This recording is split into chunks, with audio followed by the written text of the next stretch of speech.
I'm going to do a word study here, and I will do it to the best of my ability. This is one of those words, Elohiym, that once you do, you really, really study what this word is. And if you understand biblical Hebrew a little better, it helps a lot. Because when I say things like this word is plural, immediately people that hear that are going to be like, oh no, there's only one God. It's a lot more complex than that. In the first verse of the Bible, it's Bereshit bara, which is a third person singular verb, Elohim, meaning that the plural Elohim must be translated as singular. I went too far again, but that's fine. This word here, when you understand this word in depth, and you understand that many places in the Bible where it's translated as lowercase g gods in the plural, and again, the verb will indicate whether it's singular or plural in the English translation. When you understand that the supernatural aspect of things in the Bible is way more prevalent than the English reader would equate it to. And for that, I would simply say to those who have a good grasp on the Word of God already that when you see the lowercase g gods in the Bible, it doesn't necessarily mean something they carved out of stone or wood or gold. It means the supernatural. So, and I'll go a little bit further with that. When you see like the sons of God, in the Hebrew, it is B'nai Elohiym, sons of Elohiym. If you're a son or a child of Elohiym, you also are Elohim. It doesn't mean that you are God. It means that you are an Elohim. And in my honest opinion, I think all the Elohim in the Bible are all the supernatural wrapped into one. That's just a title given to all the supernatural, whether they be cherubim, or angels, which is malachim in the Hebrew. So, and when you really understand that, the scriptures that I'm going to cover make much more sense. Psalms 82:1. I believe that this is in heaven. This is in the supernatural. And you're not going to see it in the English, and I will do my best to do. I'm going to go right into the Hebrew and read it and explain it. But we'll do the English first. Psalms 82:1, and I hope the letters are big enough. God standeth in the congregation, the assembly, or the council, even if you want to translate it, of the mighty. He judgeth among the gods. So what does the Hebrew say? Let's see if we can do that by clicking it. Okay. Mizmor le Asaph Elohiym. Elohim, hold on to that word. That's 430. We already covered it in the beginning. Nitzav Be'adat El, which is the shortened form of Elohim. Be'kerev Elohim. This was translated as gods. Yishpat or Yishpot. So in the Hebrew, what does it say? It says, Elohim standeth in the congregation of El. He judgeth among the Elohim. This is in heaven, in my honest opinion. And this is God, the Father, standing in the congregation of El, which is the shortened form of Elohim. There's a whole bunch of them there with God the Father, creator of all things. And what's he doing? He's judging among the Elohim. You think that God is standing somewhere and he's judging things carved out of stone or wood or gold? Of course not. These are supernatural beings in a congregation or an assembly. Some biblical scholars, good biblical scholars, have this, they call it the divine council, where God gets together with all of his children, because that's who the Elohiym are, the lowercase g. And I'm going to point out that not always, sometimes it is carved statues and stuff. Well, what were they carving these things out of? They were carving them from what they saw round about them.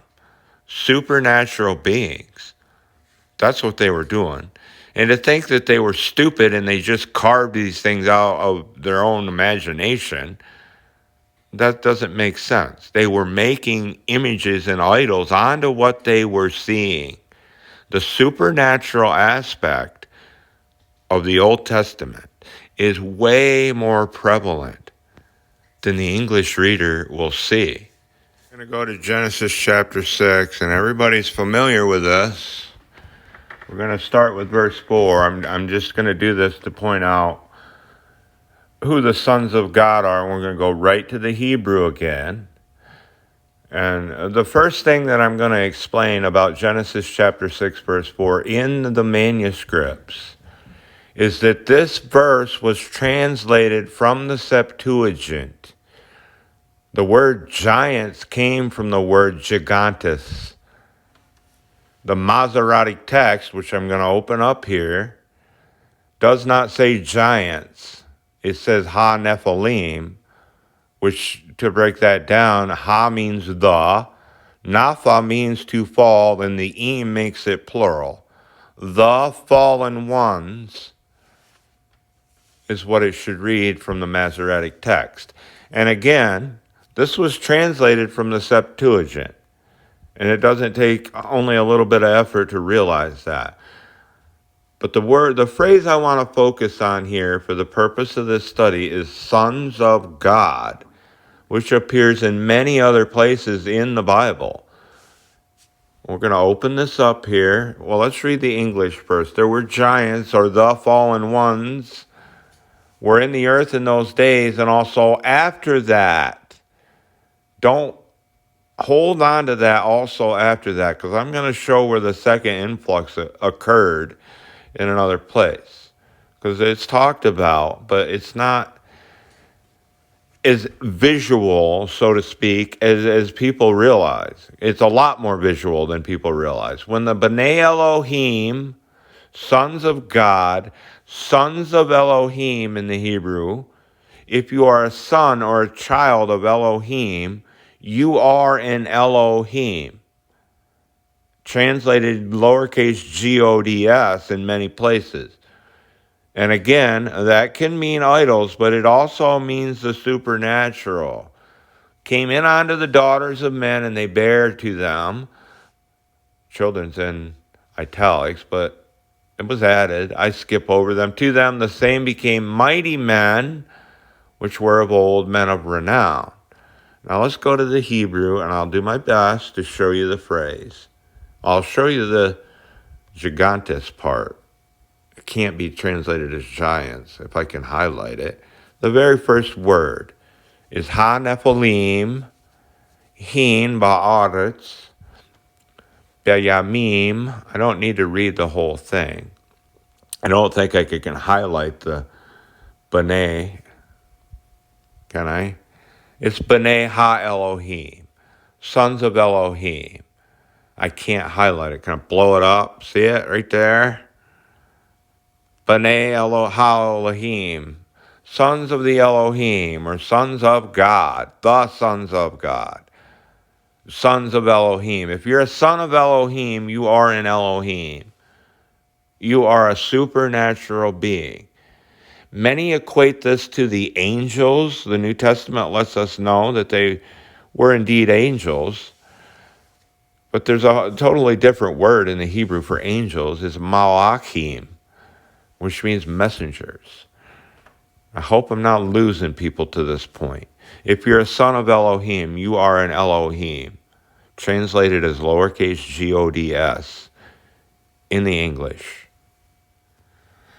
Joshua chapter 24.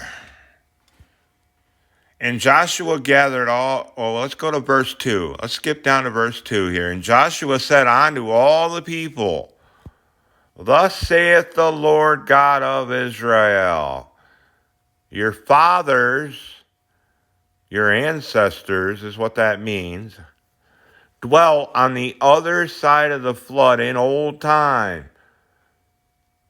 After that, and also after that in Genesis 6. Remember? The other side of the flood, after the flood, in old time. Even Terah, the father of Abraham, and the father of Nahor. And what did they do? And they served other gods. They served other Elohim, other than God the Father, creator of all the Elohim. I'm going to point that out here. So I don't want somebody to say, oh, you're saying there's more than one God. No, I'm saying that this is after the flood. This is the second influx that he's talking about. They served other Elohim, B'nai Elohim, supernatural beings. That's what this is talking about. And we're going to skip all the way down to verse 14. I want to do this so when I edit it, it doesn't screw it up. All the way down to verse 14 here, telling us more in-depth understanding of what was going on in Egypt. Now, therefore, fear the Lord, Yahweh in the Hebrew, and serve him in sincerity and in truth, and put away the gods, the Elohim, supernatural beings, and no doubt they carved images of these things, which your fathers served. When did they do this? On the other side of the flood, after the flood of Noah, and where else? And in Egypt, they were serving these things, supernatural beings, and in Egypt, and serve ye the Lord. Now again, I hope I didn't mess up my editing, but the point of this is that the supernatural aspect of the Old Testament is very prevalent when you know biblical Hebrew. I'm just trying to share this so that others can be blessed by it. It's awesome stuff. It really is. Deuteronomy chapter 6, verse 14.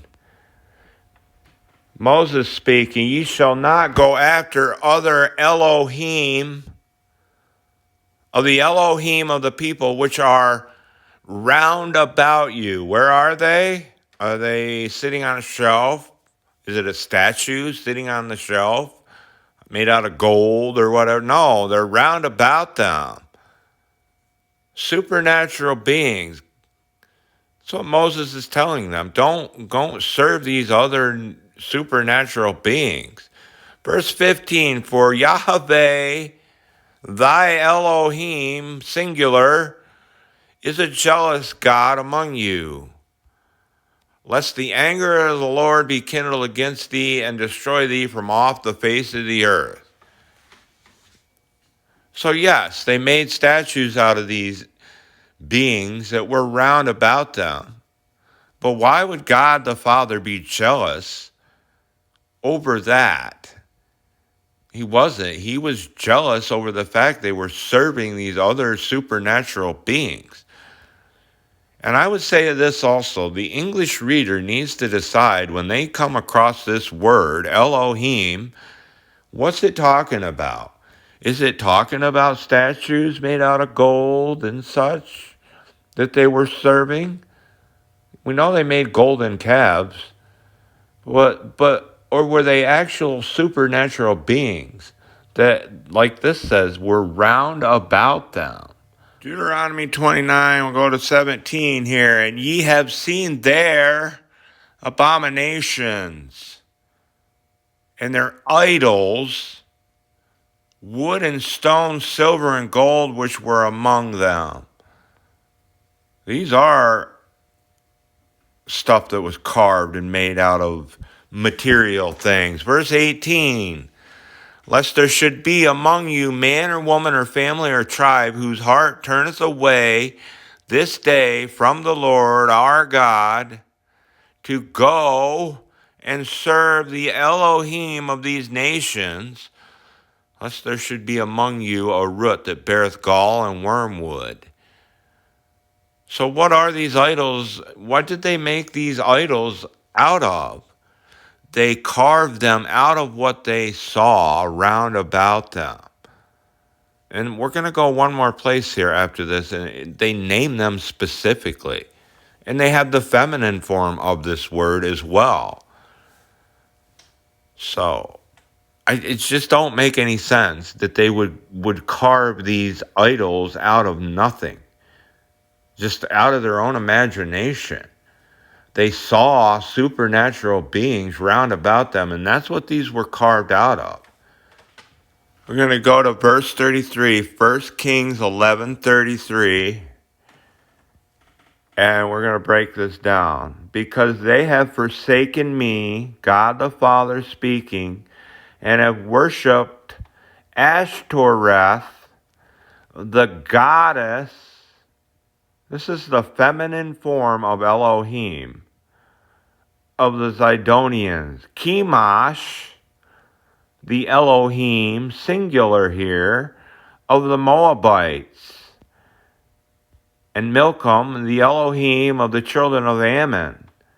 And have not walked in my ways to do that which is right in mine eyes, and to keep my statutes and my judgments, as did David his father. So what are these goddesses and gods? They're Elohiym. They're supernatural beings, much more prevalent than many would think, than the English reader can see. In the Hebrew, the word is Elohiym. And for that, I would conclude this whole thing. If somebody's not agreeing with all this, I would say do a deep study on the word Elohiym, because it has numerous meanings, one of which is a supernatural being. And I'm going to see if I can bring that up and show it. All right, this is called the Gesenius Hebrew Chaldee Lexicon, for what it's worth. And it doesn't go into a lot of detail about what I'm trying to share here, but it does touch on it. See where it says A there. It says in a plural sense of gods or deities in general. And see here they put whether true or false. It's true that many times the word gods, translated from Elohiym 430 in your Strongs, and again, I would say do a really deep study on that word, and you'll see that I'm 100% correct, that I'm spot on with this. Many times in the text, it is referring to the supernatural. And to those who have eyes to see and ears to hear, it will be very easy for you to just simply read the English, and when you see the word God, lowercase g, to make up your mind. Is it talking about what they carved out of gold or wood or whatever? Or is it talking about literal supernatural beings that, as Moses said, were round about you? And Joshua said that your fathers served on the other side of the flood. And in Genesis 6 verse 4, it says, and also after that, the second influx. This is absolutely what I refer to as a nugget in the Bible. Once you grasp a hold of it, it will open up a lot more for you. it will show you that the supernatural in the Old Testament was much more prevalent than we've thought.